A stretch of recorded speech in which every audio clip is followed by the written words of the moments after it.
बहुत ही चिंताजनक कुछ खबरें सामने आ रही हैं और उसी संदर्भ में आप लोगों से बात करना भी जरूरी है और आपको बताना भी जरूरी है कि हम लोग क्या कर रहे हैं। निरंकुश शासन और घमंडी राजा क्या करता है, इसका सबसे बड़ा उदाहरण भारतीय जनता पार्टी, नरेंद्र मोदी और अमित शाह है। कोई बड़के राजा नहीं है आप। अगर आप कुछ गलत करिएगा, अगर आप कुछ गलत कहिएगा, अगर आप कुछ दुष्प्रचार करिएगा तो आपके खिलाफ एक्शन होगा। आप लगातार झूठ बोल रहे हैं कांग्रेस के मैनिफेस्टो पर। 48 पेज का मैनिफेस्टो, 15,329 शब्द, एक शब्द ऐसा नहीं जिसके बारे में आप झूठ बोल रहे हैं। और आपका कोई वीडियो जो तथाकथित रूप से आपके अनुसार कोई काट छाट के चला रहा है, उस पर आप लोगों की गिरफ्तारी कर रहे हैं। यह देश डरने वाला नहीं है, ना आपकी गीदड़ धमकियों से डरने वाला है। यह देश हिसाब लेगा और गिन गिन कर हिसाब लेगा।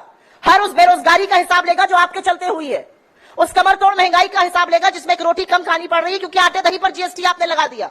वो 50,000 बच्चों के पूरे पूरे परिवार हिसाब लेंगे जिनको सेंट्रल यूनिवर्सिटी से नाम कटाना पड़ा। वो बहती हुई लाशों के परिवार हिसाब लेंगे जिनको कोरोना काल में आपने तड़प तड़प के दम तोड़ने पर मजबूर किया। वो महिलाएं हिसाब लेंगी जिनके अपराधियों के साथ आप हमेशा खड़े होते हैं, चाहे वो कर्नाटका हो या गुजरात हो या उत्तर प्रदेश हो। वो किसान हिसाब लेंगे, जिन 700 किसानों की शहादत हुई उनके परिवार हिसाब लेंगे। वो लोग हिसाब लेंगे जिनको अन्नदाता अन्न पहुंचाता है थाली में। वो श्रमिक हिसाब लेंगे जिनको आपने हजारों मील पैदल चिलचिलाती धूप में फफोले और छाले लिए पैदल चलवाया। तो कोई डरने वाला आपसे नहीं है। असम की पुलिस कहीं गिरफ्तारी कर रही है, कहीं उत्तर प्रदेश की पुलिस गिरफ्तारी कर रही है। तमाशा क्या बना रखा है? और सूप तो सूप, बोले छलनी जिसमें 72 छेद। प्रधानमंत्री मंच से भाषण दे रहे हैं कि काट छाट करके वैमनस्यता फैलाई जा सकती है, ठीक नहीं है। जिस वैमनस्यता को फैलाकर वीडियो की काट छाट करके दुष्प्रचार और झूठ बोलकर ही आप प्रधानमंत्री बने हैं। आपने हजारों करोड़ रुपए एक आदमी के रेपुटेशन को खत्म करने में लगाए, उसके खिलाफ दुष्प्रचार करने में लगाए। आपके लोगों को महारत हासिल है लोगों के बयान काट देने की। और अगर आप निरंकुशता करिएगा तो एक्शन तो फिर इधर से भी लिया जाएगा।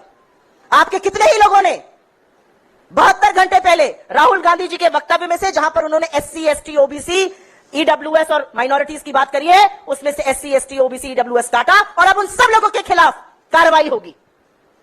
और यही दिल्ली पुलिस जो बढ़ चढ़कर एक्शन कर रही है, उसके सामने हम सारे साक्ष्य, सारे तथ्य, सारे सबूत लेकर जाएंगे। उन प्लेटफॉर्म्स का मैनिपुलेटेड टैग भी लेकर जाएंगे जो इन आईडीज पर लगा है।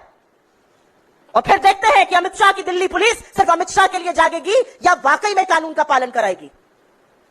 और आपको क्या लगता है आप शहर दर शहर FIR करिएगा और हम हाथ पर हाथ धरे बैठे रहेंगे? क्योंकि झूठ की फेक न्यूज फैक्ट्री तो आप हैं।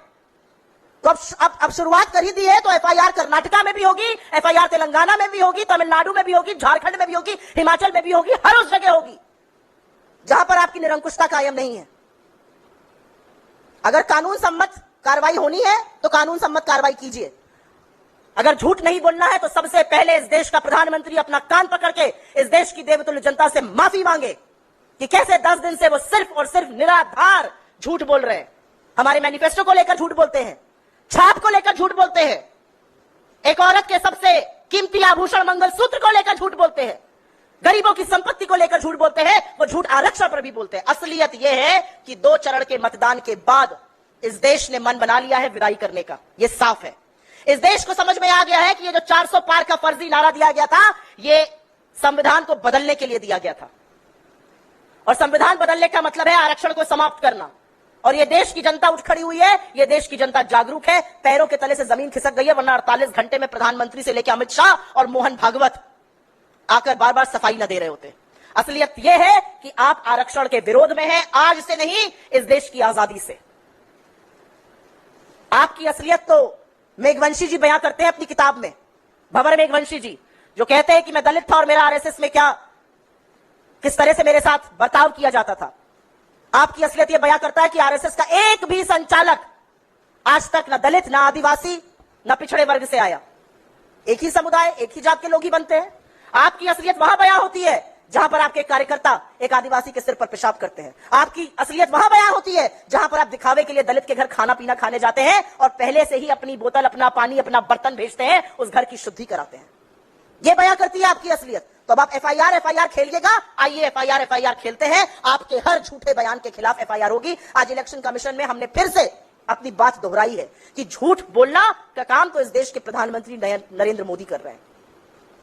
मैं अंत में सिर्फ इतना कहूंगी कि कांग्रेस पार्टी किसी भी तरह का दुष्प्रचार नहीं करती है, हम कोई फेक न्यूज नहीं चलाते, हमें उसकी जरूरत ही नहीं है। आपका सच इतना सिया है कि उसको दिखाकर ही काम बन जाता है। आप फेक न्यूज की फैक्ट्री चलाते हैं, आप झूठ बोलते हैं, आप लोगों के बयान काट छाट के चलाते हैं। हमारे अध्यक्ष का बयान आपने सदन में काट कर चलाया, आप मेरे नेता के बयान कॉन्स्टेंटली काट के चलाते हैं, अभी भी काट के चलाया, और आप ये काम हमारे हर नेतृत्व के साथ करते हैं।